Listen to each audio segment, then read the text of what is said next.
সম্মানিত হাজিরিন মুসল্লিয়ানে কেরাম, শুরুতেই আমি আমাকে সহ আপনাদেরকে জীবনের প্রত্যেকটি পর্যায়ে, জীবনের প্রত্যেকটি ক্ষেত্রে আল্লাহ রাব্বুল আলামিনের তাকওয়া অবলম্বন করার উপদেশ দিচ্ছি। আল্লাহ তাআলা আমাদের সবাইকে ঘরে বাইরে প্রকাশ্যে সকল ক্ষেত্রে আল্লাহ রাব্বুল আলামিনের তাকওয়া অবলম্বন করার তৌফিক দান করুন।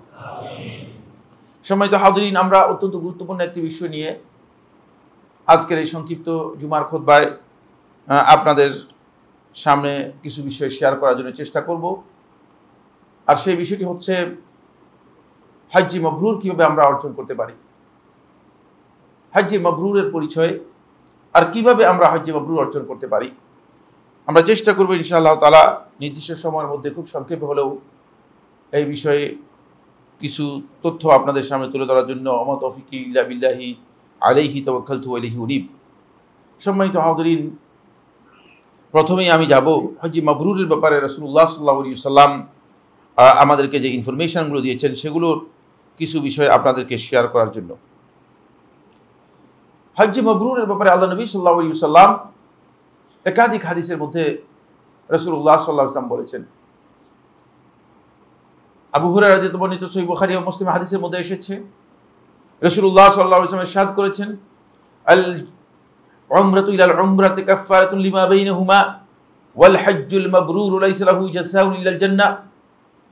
এক উমরা থেকে আরেক উমরা, এটি হচ্ছে কাফফারাতুন লিমা বাইনাহুমা, দুই উমরার মাঝে যে গুনাহগুলো হয় তাকে গুনাহ মোচনকারী। উমরা করার পরে আরেকটি উমরা যদি করে থাকেন, এর মাঝে যদি আপনি কোনো গুনাহ করেন তাহলে পরবর্তী উমরা আপনার এই সময়ের পুরা গুনাহগুলোকে মুছে দেবে। আলেমগণ এখানে কাফফারা বলতে বলেছেন যে সগীরা গুনাহগুলোকে বোঝানো হয়েছে, কবিরা গুনাহগুলো অবশ্যই তওবা করতে হবে। যাই হোক, আমি ওই আলোচনায় যাচ্ছি না। এরপরে রাসূলুল্লাহ সাল্লাল্লাহু আলাইহি ওয়াসাল্লাম ইরশাদ করেন, ওয়াল হজ্জুল মাবরুরু লাইসা লাহু জাযাউন ইল্লাল জান্নাহ। আর মাবরুর হজ, এই হজ্জের প্রতিদান, এর হজ্জের পুরস্কার হচ্ছে আল্লাহ তাআলার কাছে জান্নাত ছাড়া আর কিছুই না, সরাসরি জান্নাত। সুতরাং এই বক্তব্য থেকে স্পষ্ট বোঝা যায়, যদি কোনো ব্যক্তি তার হজটা মাবরুর হয়, কীভাবে মাবরুর হবে সেটা আমরা সামনে আলোচনা করব। তার হজটি যদি মাবরুর হয় তাহলে তিনি জান্নাতি, অনেকটা জান্নাতের একটা সুসংবাদ তার জন্য রয়েছে। কিন্তু এই সুসংবাদটুকু এই হজ করার পরে যদি এই হজ বিনষ্টকারী কোনো কাজ তিনি করে থাকেন তাহলে সেটা পাবে না, সেটা থাকবে না। আসুন, রাসূলুল্লাহ সাল্লাল্লাহু আলাইহি ওয়াসাল্লামের আরেকটি হাদিস, এই হাদিসটি ইমাম বুখারী রাহিমাহুল্লাহ তাআলা তার সহিহে বর্ণনা করেছেন। উম্মুল মুমিনিন আয়েশা রাদিয়াল্লাহু তাআলা থেকে তিনি বলেন, ক্বালাত ইয়া রাসূলুল্লাহ, তিনি বললেন, হে আল্লাহর রাসূল সাল্লাল্লাহু আলাইহি ওয়াসাল্লাম, প্রশ্ন করলেন, নারাল জিহাদ আফদালাল আমাল। আমরা তো জানি, দেখছি জিহাদ হচ্ছে সবচেয়ে শ্রেষ্ঠ আমল। এই হাদিস থেকে বোঝা যায় যে আল্লাহ নবী সাল্লাল্লাহু আলাইহি ওয়াসাল্লাম উম্মুল মুমিনিন আয়েশা রাদিয়াল্লাহু তাআলার বক্তব্যকে রাসূলুল্লাহ সাল্লাল্লাহু আলাইহি ওয়াসাল্লাম কি করেন নাই, অপোজ করেননি। একথা বলেন নাই যে তোমার এই বক্তব্য শুদ্ধ নয়। বুঝেন, এখান থেকে স্পষ্ট বোঝা যাচ্ছে যে আমলগুলোর, বান্দার আমলগুলোর মধ্যে জিহাদ যে শ্রেষ্ঠ আমল, কোনো সন্দেহ নেই। কিন্তু তিনি এটা প্রশ্ন করেন নাই, তিনি তো এটা বলছেন আমরা জানি। প্রশ্ন করছেন আফালা নুজাহিদ, তাহলে আমরা মহিলারা যারা আছি, কারণ মহিলাদের পক্ষ থেকে রিপ্রেজেন্টেটিভ হিসেবে, প্রতিনিধি হিসেবে প্রশ্ন করতেছেন। কারণ মহিলাদের অনেক প্রশ্ন আছে যে পুরুষরা এই সব পেয়ে যাচ্ছে, তো আমাদের কিছু সবের প্রয়োজন আছে না, তো আমাদের সবগুলো কই, আমরা কীভাবে সেই সবগুলো পাবো? এটা অবশ্যই প্রশ্ন থাকতে পারে। এই ধরনের প্রশ্নগুলো যারা আল্লাহ রাসূল সাল্লাল্লাহু আলাইহি ওয়াসাল্লামের মহিলা সাহাবী ছিলেন তাদের প্রশ্ন ছিল, এবং ওই মহিলা সাহাবীরা এই প্রশ্নগুলোর উত্তর দিয়েছেন। রাসূলুল্লাহ সাল্লাল্লাহু আলাইহি ওয়াসাল্লামের কাছে এই প্রশ্ন করেছেন, রাসূল সাল্লাল্লাহু আলাইহি ওয়াসাল্লাম উত্তর দিয়েছেন, আফালা নুজাহিদ, তাহলে আমরা কি জিহাদ করব না? তখন রাসূলুল্লাহ সাল্লাল্লাহু আলাইহি ওয়াসাল্লাম বললেন, ক্বালা লা, তোমরা জিহাদ করবে না, তো তোমাদের এই সওয়াবটা কোথায় পাবে, এই কাজটা কোথায় তোমাদের হবে? লাকুন্না আফদালুল জিহাদ, তোমাদের জন্য শ্রেষ্ঠ জিহাদ হচ্ছে হজ্জুন মাবরুর, মাবরুর হজ করা। তাহলে বুঝা যাচ্ছে যে মানে যেটা শ্রেষ্ঠ আমল জিহাদ, এর মর্যাদার সাথে হজ্জে মাবরুরের মর্যাদার সমান পর্যায়ের। যদি সমান পর্যায়ের না হতো তাহলে আল্লাহ নবী সাল্লাল্লাহু আলাইহি ওয়াসাল্লাম এই কথা বলতেন না। এই জন্য হজ্জে মাবরুরের মর্যাদা হচ্ছে মূলত শ্রেষ্ঠ আমল যেটি জিহাদ ফি সাবিলিল্লাহ, এই জিহাদ ফি সাবিলিল্লাহ এর যে আমল রয়েছে, এই আমলের সমপর্যায়ের আমল আল্লাহ রাসূল সাল্লাল্লাহু আলাইহি ইসলাম এই দিকেই আমাদেরকে ইঙ্গিত করেছেন। এই হাদিস থেকে আমরা এটা বুঝতে পেরেছি। ফলে হজ্জে মাবরুরের ব্যাপারে রাসূলুল্লাহ সাল্লাল্লাহু আলাইহি ওয়াসাল্লাম এই হাদিসগুলো, এরপরেও আরেকটি হাদিস আল্লাহ নবী সাল্লাল্লাহু আলাইহি ওয়াসাল্লামের ইমাম বুখারী এবং মুসলিম রাহিমাহুমুল্লাহ তাআলা বর্ণনা করেছেন। ইমাম বুখারী হাদিস নম্বর 1521, ইমাম মুসলিম রহমতুল্লাহ আলাইহি 1350 বলেছেন। আবু হুরায়রা রাদিয়াল্লাহু বর্ণনা করেন, তিনি বলেন, মান হাজ্জা ফালাম ইয়ারফুস ওয়া লাম ইয়াফসুক রাজাআ কায়াউমা ওয়ালাদাতহু উম্মুহ। যে ব্যক্তি হজ করলো কিন্তু হজের মধ্যে কোনো অশ্লীল কাজ, অশ্লীল কথা এর মধ্যে সম্পৃক্ত হলো না, ওয়ালাম ইয়াফসুক এবং কোনো গর্হিত নিষিদ্ধ হারাম কাজে লিপ্ত হলো না, রাজাআ কায়াউমা ওয়ালাদাতহু উম্মুহু, সে হজ থেকে ফিরে আসলো এমন অবস্থায় যেমনিভাবে তার মা তাকে নিষ্পাপ জন্ম দিয়েছে। হজের মাধ্যমে একেবারে নিষ্পাপ।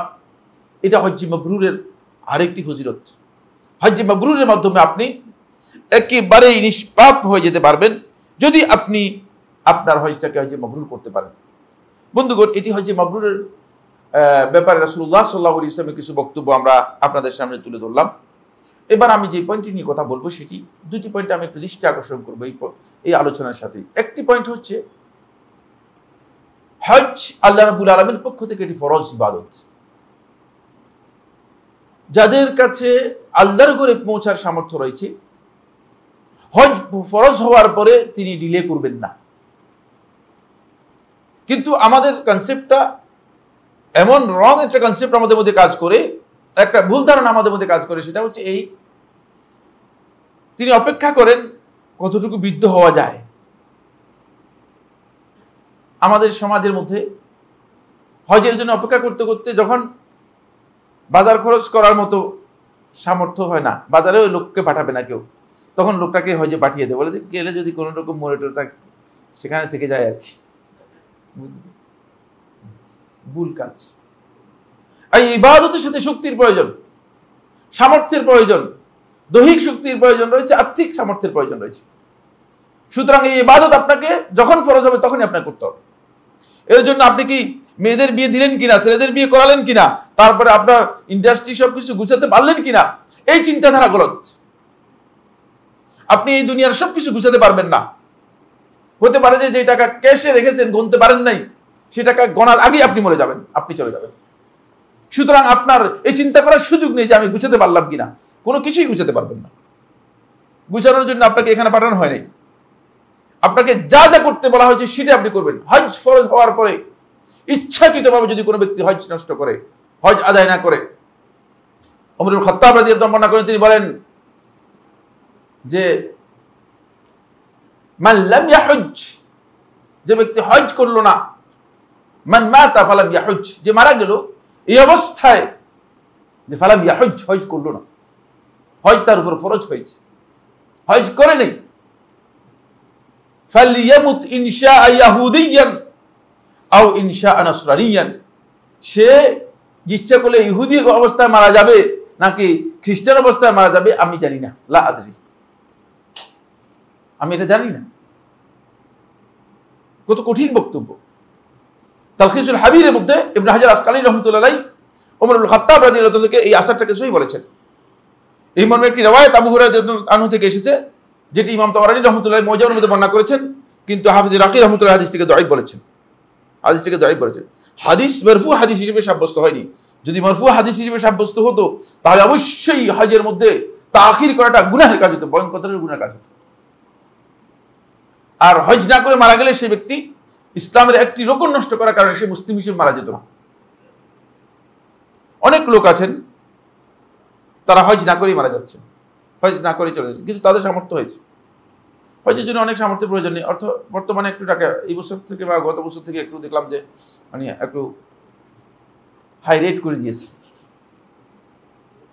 ফলে আমাদের দেশের লোকদের জন্য একটু মানে ভারী হয়ে গেছে। এটা মানে জাতীয় আন্তর্জাতিক সিন্ডিকেটের কারণে হয়েছে, আসলে হজের কারণে হয় না। কারণ হজ কীভাবে, হজ তো আর ইলেকট্রিসিটির মতন হয় যে মানে হজ দাম বেড়ে যাবে, বুঝতে পেরেছে কিনা? এটা স্বাভাবিক কথায় বুঝার বিষয় আছে। যাই হোক, সেটা আমাদের দায়িত্ব নয়। আমরা সেদিকে যাচ্ছিও না। কিন্তু তারপরেও যদি আপনার সেই সামর্থ্য থাকে, ততটুকু আপনি এবেল করতে পারেন, তাহলে আপনি অবশ্যই আপনি কি করবেন, আপনি হজ করবেন। হজের ব্যাপারে ডিলে করবেন না। যাদের উপর হজ ফরজ হয়েছে ডিলে করবেন না। দ্বিতীয় নম্বর যে বিষয়টি আমি দৃষ্টি আকর্ষণ করার জন্য ইচ্ছা পোষণ করেছি, সেটা হলো এই, হজ গোটা জীবনে একবার। রাসূলুল্লাহ সাল্লাল্লাহু আলাইহি ওয়াসাল্লাম থেকে আকরা ইবনে হাবিস রাদিয়াল্লাহু বর্ণনা করেন, তিনি বলেন রাসূলুল্লাহ সাল্লাল্লাহু আলাইহি ওয়াসাল্লাম নির্দেশ দিয়েছেন, ইন্নাল্লাহা ফারাদা আলাইকুমুল হজ ফাহজ্জু, আল্লাহ সুবহানাহু ওয়া তাআলা তোমাদের উপর হজকে ফরজ করে দিয়েছেন, সুতরাং তোমরা হজ করো। আল্লাহ তাআলা তোমাদের উপর হজকে ফরজ করেছেন, সুতরাং তোমরা হজ করো। ফাকামা রাজুলুন, এক ব্যক্তি দাঁড়িয়ে গেলেন, তিনি ছিলেন আকরা ইবনে হাবিস রাদিয়াল্লাহু তাআলা আনহু। তিনি বাহির থেকে আসছেন, তিনি মনে করলেন যে হজ করতে যে বলছে আমাদেরকে, এত বিপদ হয়ে গেছে। সাহাবায়ে কেরাম অনেকেই বুঝেছেন, যারা আল্লাহ রাসূলের সাথে আছেন তারা বুঝে গিয়েছেন হজ বলতে কি বুঝিয়েছেন। কিন্তু তিনি নতুন আসছেন, তিনি দেখলেন যে হজের জন্য বলেছেন, দাঁড়িয়ে প্রশ্ন করলেন। এজন্য যখন ওহির বিধান আসে তখন প্রশ্ন করা নিষেধ। বুঝতে পেরেছেন কিনা? প্রশ্ন যত করবেন তত বিধান কঠিন হয়ে যাবে। আকরা ইবনে হাবিস রাদিয়াল্লাহু তাআলা দাঁড়িয়ে গেলেন, ফাকাল ইয়া রাসূলুল্লাহ আলি কুল্লি আমিন হাযা, এই নির্দেশ কি প্রত্যেক বছরের জন্য দিচ্ছেন কিনা? মানে প্রতি বছরই হজ করার জন্য আমাদেরকে বলতেছেন কিনা? ফাসাকাতা রাসূলুল্লাহ সাল্লাল্লাহু আলাইহি ওয়াসাল্লাম, আল্লাহ রাসূল সাল্লাল্লাহু আলাইহি ওয়াসাল্লাম চুপ থাকলেন, কিচ্ছু বললেন না, উত্তর দিলেন না, মুখ বন্ধ রাখলেন। কতক্ষণ পর রাসূলুল্লাহ সাল্লাল্লাহু আলাইহি ওয়াসাল্লাম বলতেন, লাউ কুলতু নাআম লা ওয়াজাবাত, শুধু তোমার এই প্রশ্নের উত্তরে যদি আমি নাম হ্যাঁ বলতাম, তাহলে প্রতি বছর তোমাদের উপর হজ ফরজ হয়ে যেত। না, আমি তোমাদের উপর অনুগ্রহ করে আমি শুধু একটু চুপ ছিলাম, হ্যাঁ বললাম না। সুতরাং গোটা জীবনে একবার, আমার বক্তব্য এই জায়গায় নয়, এক হাদিস থেকে বোঝার জন্য বলছি। আমার বক্তব্য হচ্ছে গোটা জীবনে একটি ইবাদতকে একবার আদায় করতে বলা হয়েছে, যেটা ফরজ করা হয়েছে একবারের জন্য। বোঝা যাচ্ছে যে আপনার এই হজটা যদি সত্যিকার হজ হিসেবে হয়, তাহলে আপনার গোটা জীবনের উপর প্রভাব ফেলবে, গোটা জীবনকে চেঞ্জ করবে, জীবনের পরিক্রমাকে চেঞ্জ করে দিবে, জীবন যাপনকে চেঞ্জ করে দিবে, জীবনের প্রত্যেকটি আমলকে চেঞ্জ করে দিবে। যদি চেঞ্জ না করে, তাহলে বোঝা যাচ্ছে যে আপনার হজের মধ্যে কোথাও কোথাও কি রয়েছে, একটু না একটু ব্যতিক্রম রয়েছে। আমাদের সালাত, কোরআন বলেছে ইন্নাস সালাতা তানহা আনিল ফাহশাই ওয়াল মুনকার, সালাত আমাদেরকে অশ্লীল কাজ থেকে, গর্হিত কাজ থেকে, নিষিদ্ধ বিষয় থেকে সালাত আমাদেরকে বারণ করবে, বাধা দেবে। কিন্তু আমাদের সালাত বাধা দেয় না। তাহলে সালাতের মধ্যে কি আছে? বক্তব্যের মধ্যে কি নেই? বক্তব্য তো কোরআনের বক্তব্য। আর আপনি এই কথা বলতে পারেন না যে বক্তব্যের মধ্যেই সমস্যা আছে। না, বক্তব্য ওহীর মাধ্যমে এসেছে। যদি পরিবর্তন না আসে, বুঝতে হবে যে আমার মধ্যে সমস্যা রয়েছে। সমস্যা কার মধ্যে রয়েছে? আমার মধ্যে রয়েছে। এই সমস্যা আপনাকে কি করতে, ট্রিটমেন্ট করতে হবে। ঠিক অনুরূপভাবে যদি আপনার হজ, যে হজ আল্লাহর সন্তুষ্টির জন্য করেছেন, এই হজটুকু যদি আপনি আপনার জীবনের মধ্যে পরিবর্তন আনতে না পারে, বরং উল্টা, অনেকের ক্ষেত্রে দেখা যাচ্ছে উল্টা হচ্ছে, রিফ্লেক্ট করতেছে। সেটা হলো এই, দেখা যায় হজ করে আসার পরে তিনি হাজী সাহেব লকব ধরে যত রকমের খারাপ কাজ আছে এলাকার মধ্যে আরো দ্বিগুণ বাড়িয়ে দিয়েছেন। তখন এলাকার মানুষ বলে যে হজে যাওয়ার পরে সম্ভবত মিনা থেকে কিছু শয়তান নিয়ে আসছে আরো অতিরিক্ত। বলে শয়তানকে পাথর মারতে গিয়ে শয়তানের বন্ধু হয়ে চলে আসছে। পুরাই উল্টা। আমরা এই ধরনের দেখা যায় যে আমি এখন হাজী সাহেব, মানে তখন মনে হয় যেন তার জন্য হাজী সাহেব যেহেতু যাই খুশি তাই করা তার জন্য জায়েজ হয়ে গেছে। এটা খেয়াল রাখবেন। আপনার এই জীবনধারাকে যদি হজ পরিবর্তন করতে পারে, কারণ গোটা জীবনের উপর একটা প্রভাব ফেলবে। আমি আমার জীবনে অনেককে দেখেছি, 2-3 জনের উদাহরণ আমার কাছে একেবারেই স্বচ্ছ পরিচ্ছন্ন, আমি একেবারেই চিনি, আমার হজ করেছে আমার সাথে, আমি তাদেরকে চিনি। আমি দেখেছি যে একেবারেই গোটা জীবনটা তার মনে হয় যেন আলাদা হয়ে গিয়েছে।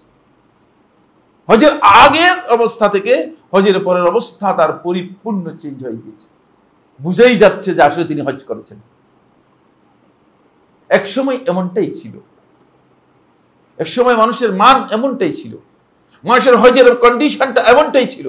কিন্তু মানে সময়ের পরিবর্তনে অবস্থা এমন হয়ে গিয়েছে, হজটা চেঞ্জ হয়ে গিয়েছে। সামনে কি কি কারণে আমাদের এই হজটা হজে মাবরুর হয়ে যায়, হচ্ছে না, সেই বিষয়গুলি নিয়ে আমি কথা বলবো। বন্ধুগণ, এই জন্য আসুন, আপনার হজটাকে আপনি মাবরুর হজ করবেন কেন, এটা আমাদেরকে একটু আলোচনার মধ্যে আনতে হবে। এক নম্বর বিষয় হচ্ছে আমাদের হজটা যাতে আমার হজটা নবী সাল্লাল্লাহু আলাইহি ওয়াসাল্লামের হজের মতো হয়, এই চিন্তা আমার প্রথম নিতে হবে।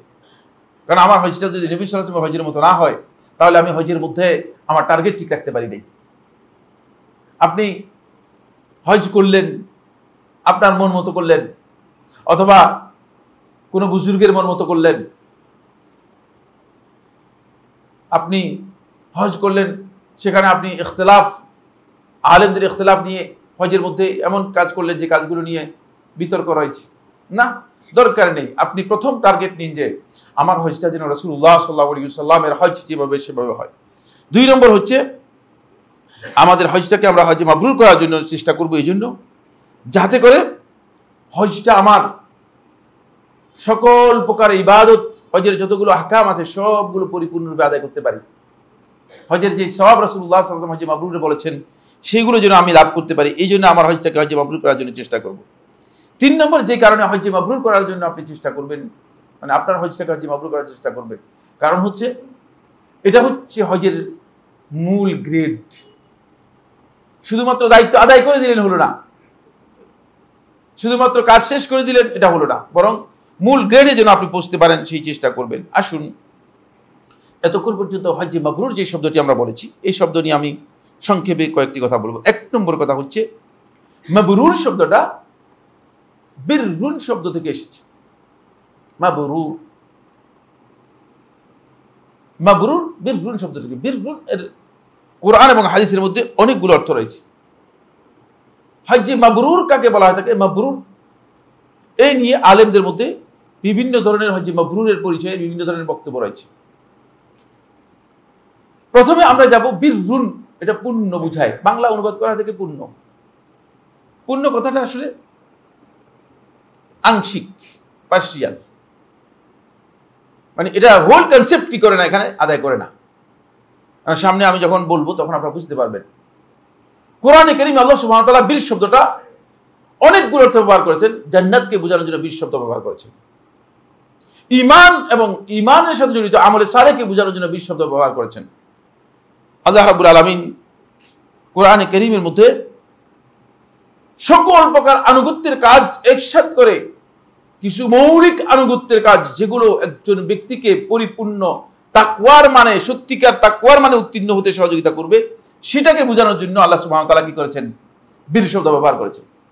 আসুন আমরা একটু দেখি। সূরা আল বাকারার 177 নম্বর আয়াত আপনাদের অনেকের মুখস্থ আছে, আমার মনে হয় সবারই মুখস্থ থাকার কথা। ইয়াটি লাইসাল বিররা আন তুওয়াল্লু ওয়ুজুহাকুম কিবালা আল মাশরিকি ওয়াল মাগরিব ওয়ালাকিন্নাল বিররা মান আমানা বিল্লাহি ওয়াল ইয়াউমিল আখির। এই আয়াতের মধ্যে আল্লাহ সুবহানাহু ওয়া তাআলা বীরের পরিচয় করে দিচ্ছেন, যেটাকে বীর পুণ্য বলা হচ্ছে। এই পুণ্যের পরিচয়টা কি, বীরের পরিচয়টা কি? এর ডেফিনিশন হচ্ছে আল্লাহ রাব্বুল আলামিন এখানে 6টি মৌলিক বিষয় বলেছেন। প্রথমে আল্লাহ সুবহানাহু ওয়া তাআলা ঈমান এর সাথে সংযুক্ত যতগুলো বিষয় আছে সেগুলো কথা বলেছেন। বীরের 1 নম্বর পয়েন্ট হচ্ছে ঈমান অবশ্যই থাকতে হবে, ঈমানের মৌলিক বিষয়গুলো থাকতে হবে। 2 নম্বর হচ্ছে ঈমানের পরে স্বাভাবিক নিয়ম অনুযায়ী আসার কথা ছিল কি, ঈমানের পরে আমাদের কমন সেন্স বা অথবা ইসলামের মৌলিক যে দৃষ্টিভঙ্গি, সেখানে আসার কথা ছিল সালাত আসার কথা ছিল। কিন্তু 2 নম্বরে আল্লাহ রাব্বুল আলামিন সেটা বলেন নাই। 2 নম্বরে আল্লাহ সুবহানাহু ওয়া তাআলা যেটা বলেছেন সেটা হলো আপনি আল্লাহর রাস্তায় খরচ করবেন, এটা 2 নম্বরে নিয়ে এসেছে। ওয়া আতাল মাল আলা হুব্বিহি যাওয়িল কুরবা ওয়াল ইয়াতামা ওয়াল মাসাকিন ওয়া ইবনাস সাবিল ওয়াস সাইরিনা ওয়া ফির রিকাব। একেবারে উল্লেখ করে দিয়েছেন যাদের জন্য খরচ করবেন। বীরের সাথে ঈমানের উপরে এটি জড়িত। 3 নম্বরে আল্লাহ সুবহানাহু ওয়া তাআলা সালাতের কথা বলেছেন, সেটা আমি এই আয়াতের তাফসীরে গেলে বুঝলেন না, অন্য কথায় চলে যাব, এজন্য আমি যাচ্ছি। 3 নম্বরে সালাতের কথা বলেছেন। 4 নম্বরে আল্লাহ তাআলা যাকাত আদায়ের কথা বলেছেন। 5 নম্বরে আল্লাহ রাব্বুল আলামিন আল ওয়াফা বিল আহাদ, আপনি যে অঙ্গীকার করেন, আপনি যে ওয়াদা দেন, মানুষের সাথে যে চুক্তি করেন, সেটা পূরণ করার কথা বলা হয়েছে। অন্যথা আপনি বীর, আপনার এই পুণ্যটা ঠিক হবে না। 6 নম্বর শেষ হচ্ছে যেটা হলো আস-সাবরু ফিল বাসাই ওয়াদ-দাররা ওয়া হিনাল বাস, আপনি দুঃখ কষ্ট সকল অবস্থায় সবর ইখতিয়ার করতে পারবেন। এই 6টি পয়েন্ট যিনি পূর্ণ করলেন তিনি মূলত প্রকৃত বীরটা অর্জন করতে পারলেন। এটাকে আল্লাহ রাব্বুল আলামিন বীর বলেছেন কোরআনের মধ্যে। বীরের 1 নম্বর পরিচয়। কোরআনে কারীমে বীরের 2 নম্বর পরিচয় করে দিয়েছেন আল্লাহ সুবহানাহু ওয়া তাআলা সূরা বাকারা 189 নম্বর আয়াতের মধ্যে। সূরা বাকারা আয়াত নম্বর 189 আল্লাহ তাআলা বলেন, লাইসাল বিররা আন তুওয়াল্লু ওয়ুজুহাকুম কিবালাল মাশরিকি ওয়াল মাগরিব ওয়ালাকিন্নাল বিররা মান ইত্তাকা। দেখছেন, পূর্ব দিকে মুখ ফিরালেন না পশ্চিম দিকে মুখ ফিরালেন? এটার যে আল্লাহ রাব্বুল আলামিনের কাছে সবচেয়ে পুণ্যের বিষয় হচ্ছে আত-তাকওয়া।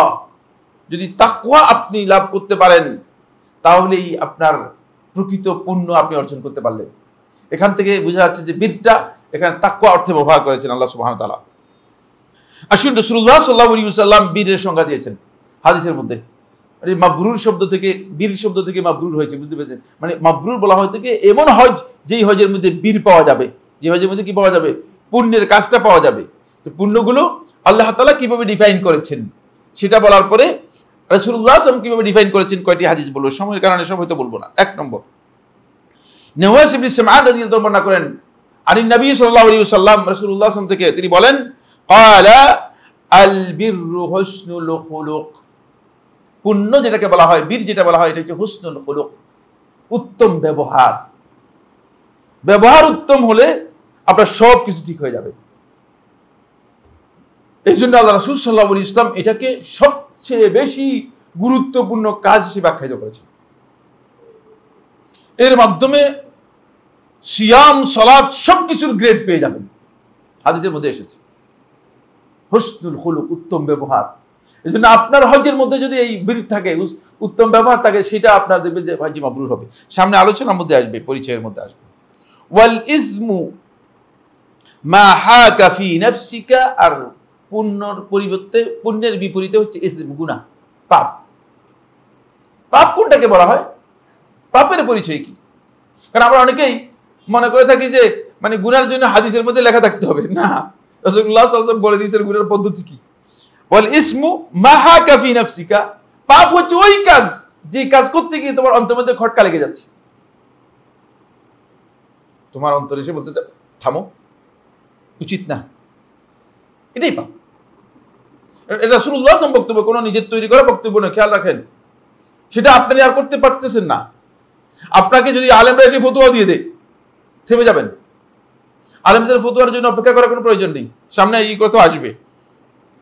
ওয়া কারিহতা আন ইয়াত্তালিআ আলাইহিন নাস, আর তুমি অপছন্দ করো যে মানুষ এটা জানুক। যে কাজটা তুমি দেখতেছো যে মানুষ জানলে তো ভালো হবে না, এটাই গুনাহ। সহিহ মুসলিমের রওয়ায়াত, একেবারে বিশুদ্ধ রওয়ায়াত। আসুন আরেকটি হাদিস যেখানে আল্লাহ রাসূল সাল্লাল্লাহু আলাইহি ওয়াসাল্লাম বীর বা পুণ্যের পরিচয় করে দিয়েছেন।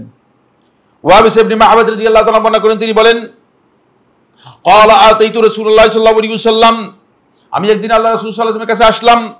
ফাকালা জিইতা তাসআলু আনিল বীর, রাসূলুল্লাহ সাল্লাল্লাহু আলাইহি ওয়াসাল্লাম আমাকে দেখলেন, দেখি আল্লাহ নবী সাল্লাল্লাহু আলাইহি ওয়াসাল্লাম বুঝে গেছেন। জিইতা, তুমি আসছো, তাসআলু আনিল বীর, বীর কোনটা, পুণ্যের কাজ কোনটি সেটা প্রশ্ন করার জন্য, সেটা জানার জন্য। কারণ আমি কোন বিষয়ে প্রশ্ন করব, রাসূল সাল্লাল্লাহু আলাইহি ওয়াসাল্লাম কি করেছেন বুঝতে পেরেছেন। আমি যে বিষয় নিয়ে আল্লাহ রাসূলকে জানতে চাচ্ছিলাম সেটা রাসূল সাল্লাল্লাহু আলাইহি ওয়াসাল্লাম বুঝে গিয়েছেন। কুলতু নাআম, আমি বললাম হ্যাঁ আল্লাহ রাসূল সাল্লাল্লাহু আলাইহি ওয়াসাল্লাম এটাই। ফাকালা ইস্তাফতি কলবাক, নিজের অন্তরের কাছে ফতোয়া চাও। ইস্তাফতি কলবাক আল বিররু মাতমাআন্নাত ইলাইহিন নাফসু, প্রকৃত পুণ্য এবং বীর হচ্ছে তোমার অন্তর যেখানে গিয়ে প্রশান্তি পেয়েছে, এই কাজটা প্রশান্তির, এটাই হচ্ছে প্রকৃত বীর। ওয়াতমাআন্না ইলাইহিল কলব, অন্তর যেই জায়গায় গিয়ে কি হয়েছে, কোনো ধরনের খটকা লাগে নাই, কোনো ধরনের বাধা দেয় নাই, যে না এটাই করা দরকার, সেখানেই প্রকৃত পুণ্য। ওয়াল ইসমু মা হাকা ফি নাফসিক, আর তোমার অন্তরের মধ্যে যেটা খটকা লেগে গিয়েছে সেটাই হচ্ছে পাপ। ওয়া তারাদ্দাদা ফি সদর, তোমার ভিতরের মধ্যে বারবার সংশয় আসতেছে, না এটা কলাটা আমার জন্য উচিত না, সংশয় তোমার মধ্যে আসলে এটা হচ্ছে পাপ। এরপরে রাসূলুল্লাহ সাল্লাল্লাহু আলাইহি ওয়াসাল্লাম এই হাদিসের মধ্যে বলেন, ওয়াইন আফতাকান নাস ওয়াইন আফতাউক, যদিও তারা তোমাকে ফতোয়া দেয়, যদিও মানুষ এসে তোমাকে ফতোয়া দেয় জায়েজ জায়েজ জায়েজ, এদিকে প্রক্ষেপ করার দরকার নেই, কারণ এটা তোমার অন্তর চায় না যেটা, সেটা তোমার জন্য পাপ। অনেকে আমাদের কাছে আসেন, তিনি জানেন যে আসলে এটা তার করা উচিত নয়, কিন্তু তিনি জায়েজ করার জন্য আমাকে জিজ্ঞেস করেন। বুঝতে পেরেছেন? আমরা প্রশ্ন করার সাথে বুঝি, প্রশ্নকর্তাকে দেখি বুঝি প্রশ্নকর্তা কি জন্য প্রশ্ন করেছে। বুঝতে পেরেছেন? এখানে আল্লাহ রাসূল সাল্লাল্লাহু আলাইহি ওয়াসাল্লাম কাছে প্রশ্ন করতে আসছিল, দেখছেন রাসূলুল্লাহ বুঝে গেছেন এটা গায়েবের মাসআলা নয়। এই যে প্রশ্নকর্তা দেখলেই আমরা বুঝি যে আসলে তিনি চাচ্ছেন যে আমাকে দিয়ে এটা জায়েজ করানোর জন্য। আমার দলিলের মাধ্যমে যদি জায়েজ হয়ও আপনার জন্য জায়েজ হবে না। কথাটা বুঝতে পারলাম কিনা? খুব ভালো করে খেয়াল করুন, জায়েজ হবে না আপনার জন্য, কারণ আপনাকে সাপোর্ট আপনার অন্তর করে নেই, আপনার অন্তরের জন্য সায় দেয় নাই, তাহলে আপনার জন্য জায়েজ হবে না। হ্যাঁ, আমার কাছে জায়েজ হতে পারে, খুব ভালো করে খেয়াল করুন। এই জন্য এই বিষয়গুলো জানতে হবে। এটাকে বলা হচ্ছে বীর। আসুন, এখান থেকে আমরা বুঝতে পেরেছি যে বিষয়টি নিয়ে, সেটা হলো এই আল বীর। এই বীর হচ্ছে সকল প্রকার কল্যাণ এবং আনুগত্যের কাজ যেখানে পাওয়া যাবে সেটাকে বলা হয় থাকে বীর। এই বীরের সংজ্ঞা দেওয়ার পরে এবং আমরা আসবো হজ্জি মাবরুর কাকে বলা হয় থাকে। হজ্জি মাবরুরের পরিচয় নিয়ে অনেকগুলো কথা রয়েছে, সময় আমাদের যতটুকু সাপোর্ট করে সেদিকে আলোচনা করার পর আমি এর ফজিলতের বিষয়ে কিছু কথা আপনাদের দৃষ্টি আকর্ষণ করব। হচ্ছে রাসূলুল্লাহ সাল্লাল্লাহু আলাইহি ওয়াসাল্লাম একাধিক হাদিসের মধ্যে হজ্জি মাবরুরের ব্যাপারে পরিচয় করে দিয়েছেন। তার মধ্যে হজ্জে মাবরুরের প্রথম পরিচয় হচ্ছে আল হজ্জুল মাবরুর ওয়া হুয়া মা সালামা মিনাল ইসমি ওয়ার রিয়াই ওয়াস সুমআ। জুমহুর আহলে হাদিস বলেন হজ্জে মাবরুর হচ্ছে ওই হজ যে হজটা গুনাহ থেকে, প্রদর্শন ইচ্ছা থেকে, লোকদেরকে জানানো থেকে যেই হজটা কি হয়েছে সম্পূর্ণরূপে মুক্ত হতে পেরেছে। এটা এত সহজ কাজ না, আসলে মুখে যত সহজে বলে দিলাম এত সহজ কাজ না। গুনাহ থেকে বাঁচাটা আপনাকে খুব সহজ সাধ্য বিষয়টা, সহজ কাজ। এরপরে রিয়া, প্রদর্শন ইচ্ছা, লোক দেখানোর ইচ্ছা। আপনি যে হজ করতেছেন, এই হজের প্রত্যেকটা জায়গায় জায়গায় রাসূলুল্লাহ সাল্লাল্লাহু আলাইহি ওয়াসাল্লাম হাদিসের মধ্যেও বলেছেন, আল্লাহ তাআলা কোরআনের মধ্যে বলেছেন, যেখানে বলেছেন হজের ব্যাপারে বলেছেন ওয়ালিল্লাহি আলান নাসি হজ্জুল বাইতি, আল্লাহর জন্য হতে হবে। যদি আল্লাহর জন্য না হয়, হলো না। যেখানে আল্লাহ তাআলা হজের এবং উমরার নির্দেশ দিয়েছেন ওয়া আতিমুল হজ্জ ওয়াল উমরাতা লিল্লাহ, হজ এবং উমরা পালন করো আল্লাহর জন্য। দেখছেন লিল্লাহ শব্দটা বারবার এসেছে কেন? কারণ এই জায়গায় লোক দেখানোর প্রবণতা বেশি, লোকদেরকে জানানোর প্রবণতা বেশি। বেশিরভাগ লোকই মনে করে থাকে যে একটা টার্গেট আছে, আগামী বছর নির্বাচন করবে, তো আর কোনো লকব তো নাই, একটাই লকব, আল হাজ লকব। এরকম বহু ঘটনা। হজ করে শুধুমাত্র এই জন্য যে নির্বাচন করবে মেম্বার অথবা চেয়ারম্যান, তখন তো কোনো লকব, কোনো পরিচয় নেই। এখন কি করবে? শেষে আল হাজ লকবের জন্য হজটা করিয়ে আসি, তারপরে নির্বাচনে দাঁড়াবো। খুবই গলত চিন্তাধারা। মানুষদেরকে শোনানোর জন্য, লোকদেরকে বোঝানোর জন্য এই কাজ করা আপনার জন্য বৈধ নয়। তাহলে আপনার হজটা মূলত হজ্জে মাবরুর হবে না। যেভাবে রাসূলুল্লাহ সাল্লাল্লাহু আলাইহি ওয়াসাল্লাম বলেছেন সেভাবে হজটা আপনার হবে না। 2 নম্বর যে বিষয়টি হজ্জে মাবরুর হওয়ার জন্য, দ্বিতীয় নম্বর বিষয় হলো কোনো কারণে যদি রিয়ার বিষয় এসে যায়। খেয়াল রাখেন, আপনি হজের ইহরাম করেছেন আল্লাহ সন্তুষ্টির জন্য, এর মধ্যে মাঝখানে যদি আপনার কোনো কারণে প্রদর্শন ইচ্ছা এসে যায়, কিন্তু সেখান থেকে যদি আপনি ফিরে আসতে পারেন, তাহলে কিন্তু আপনার হজটা হজ্জে মাবরুর হতে পারে। কিন্তু যদি টার্গেটই শুরুতেই আপনি উদ্দেশ্য খারাপ করেন, তাহলে আপনার হজটা আর মাবরুর হওয়ার কি নেই, সম্ভাবনা নেই। এটা খেয়াল রাখবেন। 2 নম্বর পয়েন্ট হচ্ছে সেটা হলো ইমাম নবী রাহমাতুল্লাহ আলাইহি সহিহ মুসলিমের শরহের মধ্যে বলেন আল হজ্জুল মাবরুর হুয়া আল্লাযী লা ইউখালিতু শাইউন মিনাল ইসম। হজ্জে মাবরুরের পরিচয় হচ্ছে এমন হজ যে হজের মধ্যে কোনো দিক থেকে গুনার কোনো মিশ্রণ থাকবে না, অপরাধের কোনো মিশ্রণ থাকবে না। এটা আগের বক্তব্যের সাপোর্ট করেছেন ইমাম নবী রাহমাতুল্লাহ আলাইহি। শেখ আব্দুল আজিজ আব্দুল্লাহ বিন বাজ রাহিমাহুল্লাহ তাআলা তিনি তার ফতোয়ার মধ্যে হজ্জে মাবরুর সম্পর্কে যখন বর্ণনা করেছেন, তিনি বলেছেন, এই কথাকে সাপোর্ট করেছেন, আল হজ্জুল মাবরুর, হজ্জে মাবরুর হচ্ছে হুয়াল্লাযী লা ইয়ারতাকিবু ফীহি সাহিবুহু মা'সিয়াতান লিল্লাহ, যেই হজের মধ্যে হাজী সাহেব যিনি হজের জন্য গিয়েছেন, আল্লাহ রাব্বুল আলামিনের অবাধ্যতার কোনো কাজ যেই হজের মধ্যে তিনি করেন নাই, এটাকে হজ্জে মাবরুর বলা হয় থাকে, হজ্জে মাবরুর বলা হয় থাকে। ইমাম কুরতুবী রাহমাতুল্লাহ আলাইহি হজ্জে মাবরুরের যেই উলামায়ে কেরামগণ যে সংজ্ঞাগুলো দিয়েছেন, ডেফিনেশনগুলো দিয়েছেন, সবগুলোকে একসাথে করে বলেছেন। হজ্জে মাবরুর সম্পর্কে বলেছেন যে আলেমদের বক্তব্য হজ্জে মাবরুরের ব্যাপারে খুবই মানে কাছাকাছি, সবগুলো কাছাকাছি বক্তব্য। ওয়াহাসিলুহা, সমস্ত ডেফিনেশনের টোটাল সাম আপ হচ্ছে, এটার ফাইনাল বক্তব্য হচ্ছে আন্নাহুল হাজ্জুল্লাযী উফিয়াত আহকামুহু ওয়া ওয়াকা মাওকান কামা তুলিবা মিনাল মুকাল্লাফি আলাল ওয়াজহিল আকমাল। সেটাই হচ্ছে প্রকৃত হজ, যেই হজে সমস্ত আহকামগুলো যেভাবে বলা হয়েছে সেভাবে পালন করা হয়েছে, এবং একজন আল্লাহর বান্দার কাছ থেকে হজটাকে পরিপূর্ণরূপে আদায় করার যেই ডিমান্ড করা হয়েছে সেই ডিমান্ডটা ঠিক মতো আদায় করা হয়েছে। এটা হচ্ছে হুকুমটা ঠিক মতো হয়েছে, নবী সাল্লাল্লাহু আলাইহি ওয়াসাল্লামের সুন্নাহ অনুযায়ী ঠিক মতো হয়েছে। এটা হজ্জে মাবরুরের সংজ্ঞার মধ্যে তিনি উল্লেখ করেছেন। এরপরে হজ্জে মাবরুরের সংজ্ঞার মধ্যে ইমাম কুরতুবী রাহমাতুল্লাহ আলাইহি আরেকটি বক্তব্য উল্লেখ করেছেন, আল হাজ্জুল মাবরুর। মাবরুর শব্দটা কখনো কখনো আরবি ভাষায় মাকবুল অর্থে ব্যবহৃত হয়। মাকবুল হচ্ছে যেটা গ্রহণ করা হয়েছে।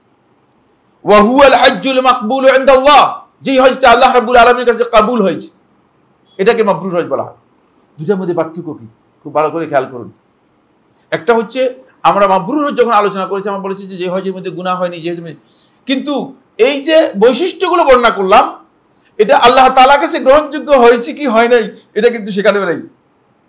হয়তো গ্রহণযোগ্য হতেও পারে, না হতে পারে, কিন্তু যারা বলেছেন যে হজ্জে মাবরুর বলতে বোঝানো হয়েছে আল মাকবুল, মানে আল্লাহ তাআলার কাছে গ্রহণযোগ্য হজ, বুঝতে হবে যে এটা অনেক হাই গ্রেডের। যে হজটা আল্লাহর কাছে গ্রহণযোগ্য হয়ে গিয়েছে, কোনো আমল যদি বান্দার আল্লাহ তাআলার কাছে গ্রহণযোগ্য হয়ে যায় সেটা অবশ্যই বান্দা এর সব পাবেই, কারণ এটা মিস হওয়ার কোনো সুযোগ নেই, এটার মিস কি হওয়ার কোনো সুযোগ নাই। ফলে এই আরেক আলেমদের মধ্যে আরো কেউ কেউ বলেছেন ওয়ায়াজুজু আন ইয়াকুনাল হাজ্জুল মাবরুরু বিমানা আস-সাদিক আল খালিস লিল্লাহ। ওই হজ মাবরুর ওটাকে বলা হবে যে হজটার হজের মধ্যে হাজী সাহেব সত্যিকার আল্লাহর সন্তুষ্টির জন্য এবং নিষ্ঠার সাথে সত্যবাদীদের সাথে হজটা আদায় করবে, সেটাকে হজ্জে মাবরুর বলা হবে। হজ্জে মাবরুরের এই পরিচয় উলামায়ে কেরামগণ বিভিন্নভাবে দিয়েছেন। এই হজ্জে মাবরুর আমরা অর্জন করব কিভাবে? এক, এর শর্তগুলো, হজ্জে মাবরুরের শর্তগুলো আমরা আলোচনা করব, সময়ের দিকে লক্ষ্য রেখে খুব দ্রুত যাব। এক নম্বর হচ্ছে আল ইখলাসু লিল্লাহ, এটা আলোচনা হয়ে গেছে, আল্লাহর সন্তুষ্টির জন্য হতে হবে। আগে থেকে আপনার এটাকে চেঞ্জ করতে হবে, আপনার টার্গেট ঠিক রাখতে হবে। দুই নম্বর হচ্ছে নবী সাল্লাল্লাহু আলাইহি ওয়াসাল্লামের সুন্নাহ অনুযায়ী হতে হবে। খুযু আন্নী মানাসিকাকুম, আমার কাছ থেকে তোমরা হজের বিধান গ্রহণ করো। এর অর্থ হচ্ছে নবী সাল্লাল্লাহু আলাইহি ওয়াসাল্লামের সুন্নাহ অনুযায়ী হজের মধ্যে সুন্নাহ পরিপন্থী কোনো কাজ আপনি হজের মধ্যে করতে পারবেন না। এমন কাজ করা জায়েজ নেই যেটা খেলাফুস সুন্নাহ। একটা হচ্ছে মুখালিফ লিস সুন্নাহ, সুন্নাহ পরিপন্থী কাজ, আর একটা হচ্ছে সুন্নাহ বর্জন করা এক নয়। এটা আমি বোঝানোর জন্য চেষ্টা করি, কারণ খুব গুরুত্বপূর্ণ মাসআলা, খুব গুরুত্বপূর্ণ বিষয়। কোনো কারণে আপনার সুন্নাহ ছুটে গেছে তাহলে কিন্তু আপনার হজে অসুবিধা হবে না, কারণ সুন্নাহর বিষয় ছুটে যেতে পারে। মানুষের দুর্বলতার কারণে অনেক আমল নষ্ট হয়ে যায়। সুন্নাহ ছুটে গেলে আপনার ইচ্ছার বাইরে ছুটে যেতে পারে, তাহলে এর জন্য আপনি ছুটে গিয়েছে পালন করতে পারেন, কিন্তু সুন্নাহর বিপরীত কাজ করে ফেললেন ইচ্ছাকৃতভাবে, তাহলে আপনার হজে সমস্যা হবে। যেমনি ভাবে হজের মধ্যে যদি বেদাত করেন তাহলে আপনি নবী সাল্লাল্লাহু আলাইহি ওয়াসাল্লামের সুন্নাহ অনুযায়ী কাজটি করলেন না,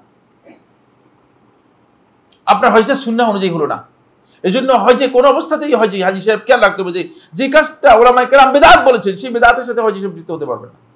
এটা হজের জন্য নয়, কিন্তু এটা সকল ইবাদতের জন্যই প্রযোজ্য, সকল ইবাদতের ক্ষেত্রেই প্রযোজ্য। কারণ বেদাত মানুষের আমলকে কি করে নষ্ট করে দেয়, মানুষের আমল, সেই ক্ষেত্রে সতর্কতা অবলম্বন করতে হবে। এই জন্য জানতে হবে আপনাকে আসলে আমি যে কাজটা করতেছি এটা সুন্নাত না বেদাত, সেটা আপনাকে জানতে হবে। 3 নম্বর পয়েন্ট অনেক লম্বা আলোচনা, কিন্তু সময় আমাদের হাতে নেই।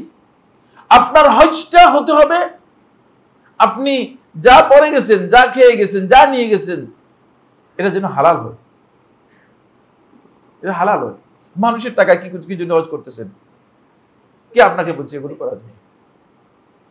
হারাম টাকা দিয়ে হজে যাচ্ছেন, অনেক টাকা খরচ করতেছেন, লাভ নেই, কোন লাভ? তার হজের কোনো মূল্য হবে না আল্লাহ তাআলার কাছে, কারণ হারাম জিনিস আল্লাহ তাআলা কবুল করেন না। ইন্নামা ইয়াতাকাব্বালুল্লাহু মিনাল মুত্তাকিন, আল্লাহ রাব্বুল আলামিন কেবল মুত্তাকিদের কাছ থেকে গ্রহণ করেন। ফলে ইমাম আবু আব্দুল্লাহ আল-বাজি রাহিমাহুল্লাহ তাআলা বলেছেন যে আমলগুলো আল্লাহ তাআলার কাছে পরিপূর্ণতা লাভ করার জন্য 5টি শর্ত। কয়টি শর্ত বললাম? 5টি শর্ত।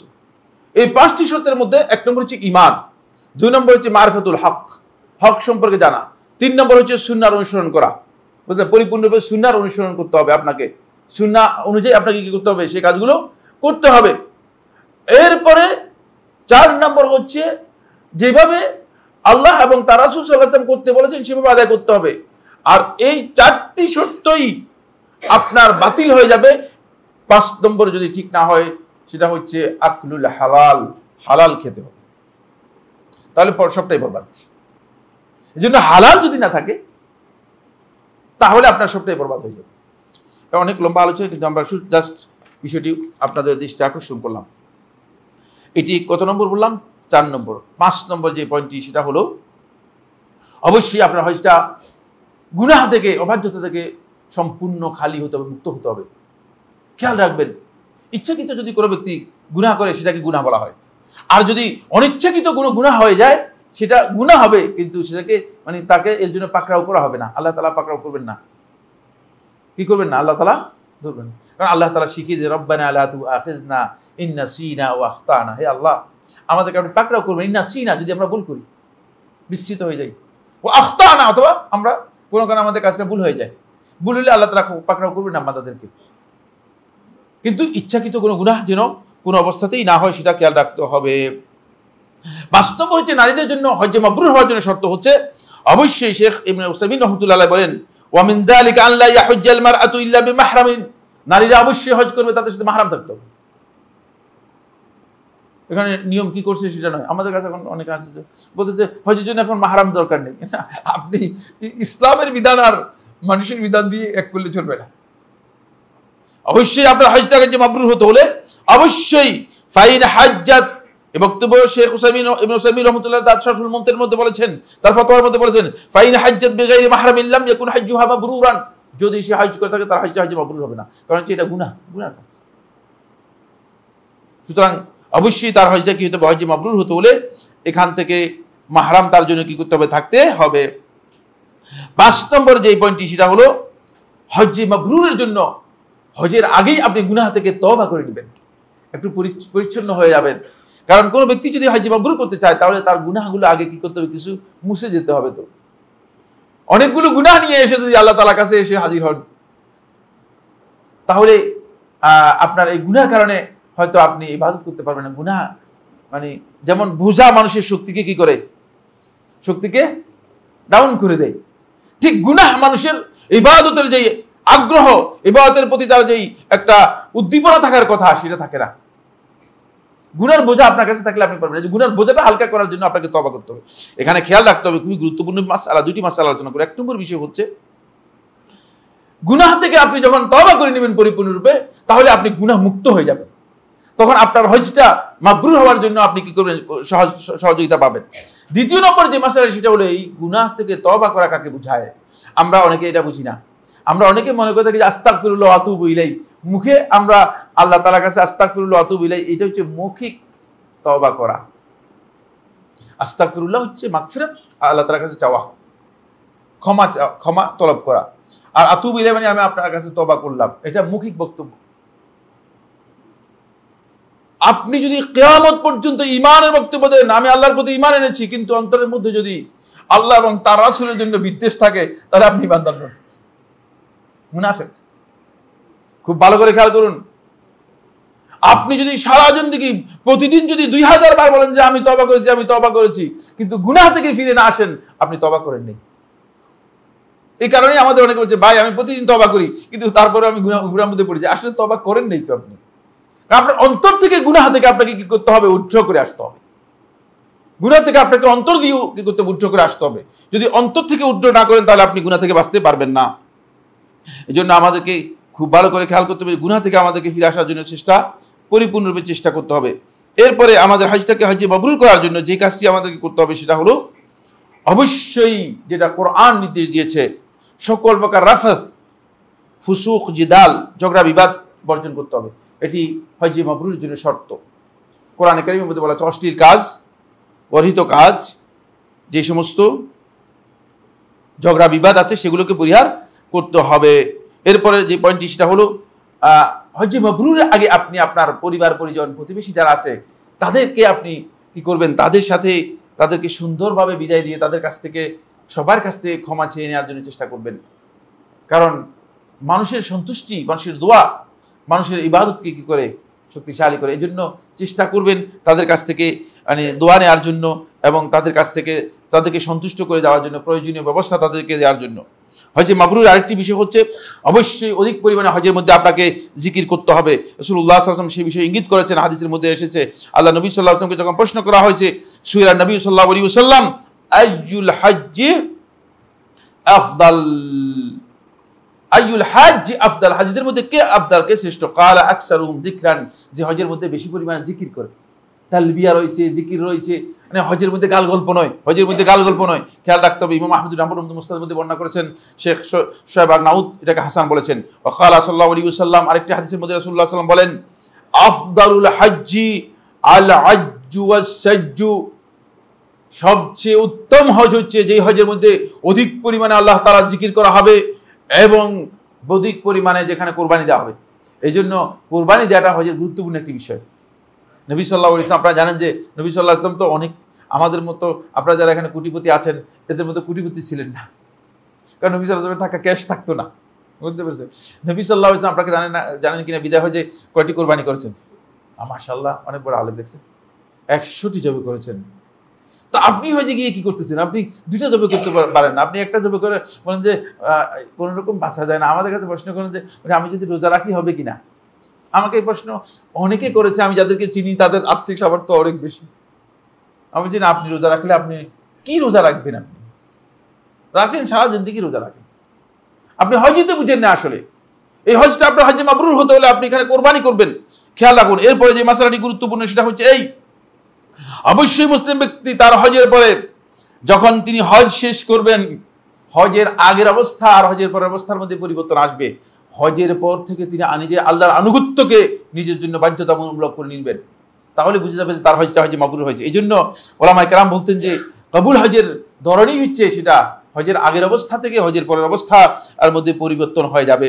ফলে ইমাম হাসান বসরি রাহিমাহুল্লাহ তাআলা বলেন যে আল হজ্জুল মাবরুর, হজে মাবরুরের পরিচয় হচ্ছে আন ইয়ারজিআ যাহিদান ফিদ দুনিয়া, যখন হজে মাবরুর করবে হজের পরে দুনিয়ার প্রতি তার একটা জুহুদ এসে যাবে, দুনিয়ার প্রতি তার একটা মানে একটা অনিচ্ছা আসবে, অনীহা আসবে যে এত দুনিয়ার তো দরকার নেই, আসলে মোহটা কমে যাবে।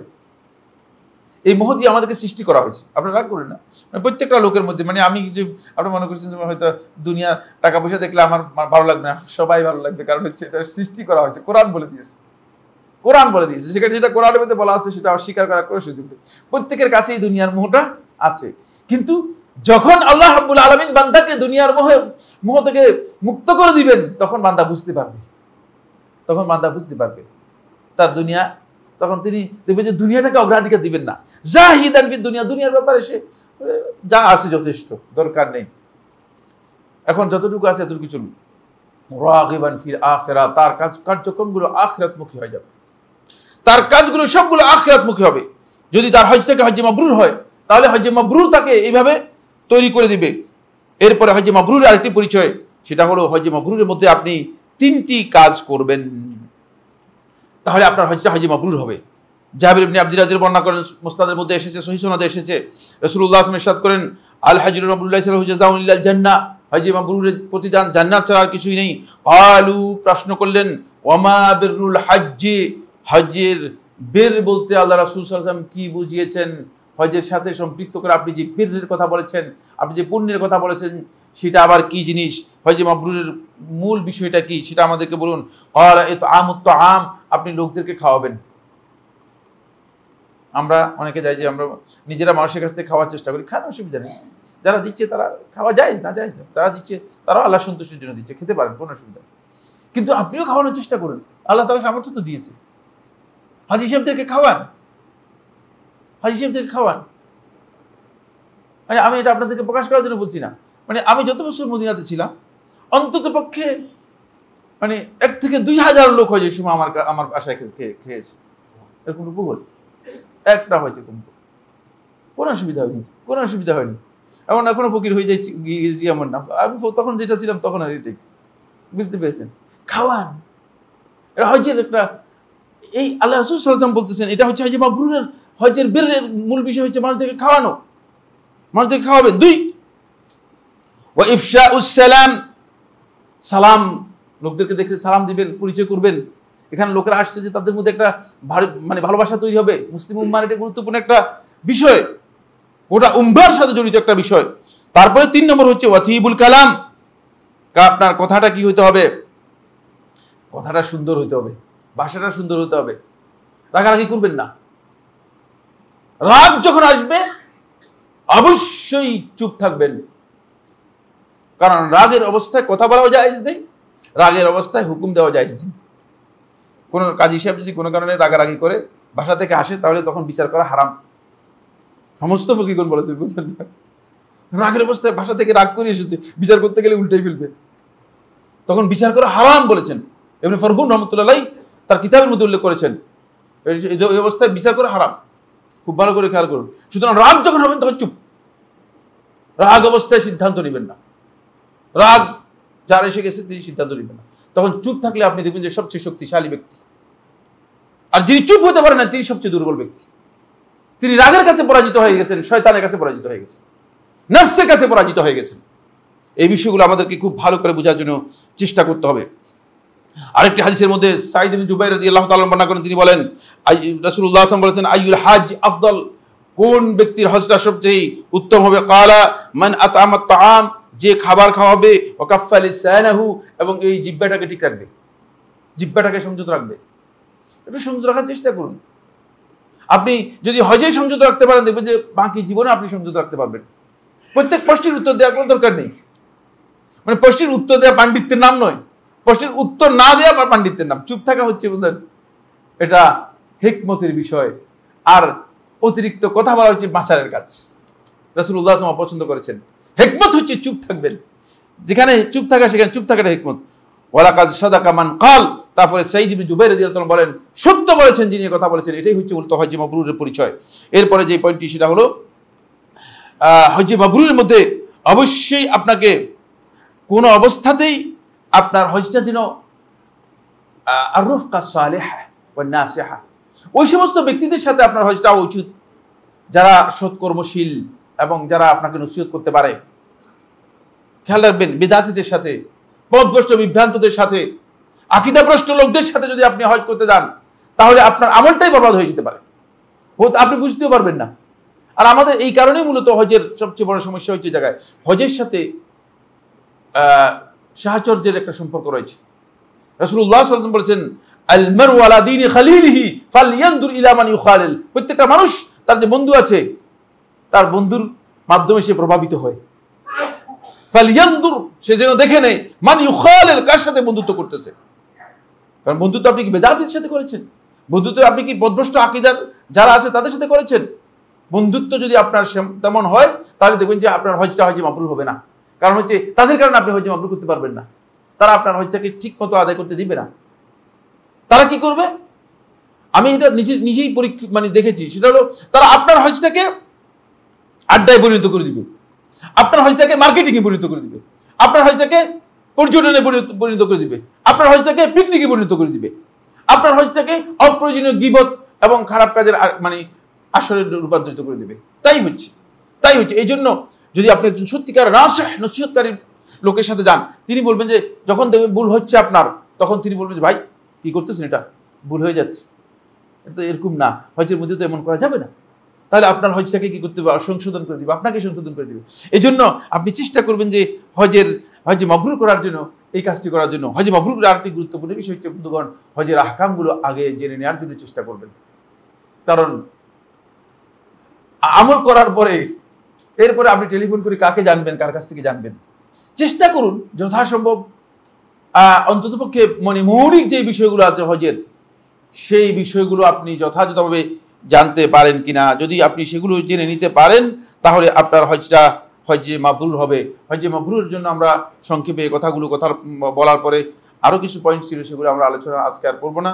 আকুলু কওলি হাযা লি ওয়া লাকুম ফাস্তাগফিরুল্লাহ লি ওয়া লাকুম ফাস্তাগফিরুহু ইন্নাহু হুয়াল গফুরুর রহিম।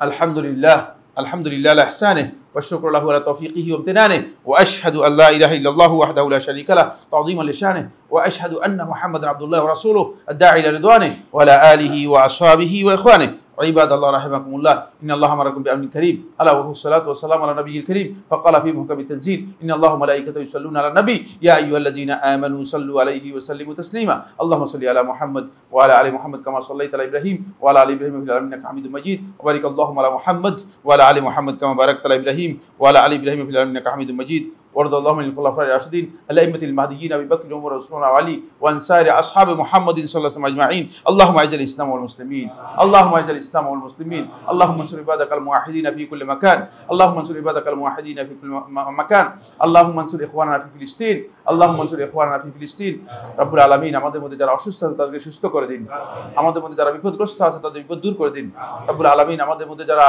দুর্বল আছে তাদেরকে শক্তি দান করুন রব্বুল আলামিন এই বছর যারা হজ করতে যাচ্ছে রব্বুল আলামিন মেহেরবানি করে তাদের সবাইকে হজ্জে মাবরুর করার তৌফিক দান করুন রব্বুল আলামিন اللهم اغثنا اللهم اغثنا اللهم انزل علينا الغيث اللهم انزل علينا الغيث اللهم انا عبادك وبنو عبادك اللهم لا تحرمنا من رحمتك اللهم لا تحرمنا من رحمتك رب العالمين আপনি আমাদের উপর সন্তুষ্ট হয়ে রব্বুল আলামিন আমাদের বৃষ্টি বন্ধ হয়ে গিয়েছে আমরা অনেক তাপদাহের মধ্যে আছি রব্বুল আলামিন মেহেরবানি করে আমাদের উপর বৃষ্টি নাজিল করুন রব্বুল আলামিন মেহেরবানি করে আমাদের উপর প্রশান্তি নাজিল করুন রব্বুল আলামিন রব্বুল আলামিন আমাদের উপর রহমত নাজিল করুন আমাদের অন্তরকে প্রশান্তি করে দিন রব্বুল আলামিন আমাদের উপর প্রশান্তি নাজিল করুন আমাদের অন্তরকে প্রশান্ত করে দিন রব্বুল আলামিন বৃষ্টি দিয়ে মানুষদেরকে আমাদের জনপদকে রব্বুল আলামিন শান্ত করে দিন রব্বুল আলামিন সতেজ করে দিন রব্বুল আলামিন রব্বানা তাকাব্বাল মিন্না ইন্নাকা আনতাস সামিউল আলিম ওয়া তুব আলাইনা ইন্নাকা আনতাত তাওয়াবুর রহিম সুবহান রাব্বিকা রাব্বিল ইজ্জাতি আম্মা ইয়াসিফুন ওয়া সালামুন আলাল মুরসালিন ওয়াল হামদুলিল্লাহি রাব্বিল আলামিন।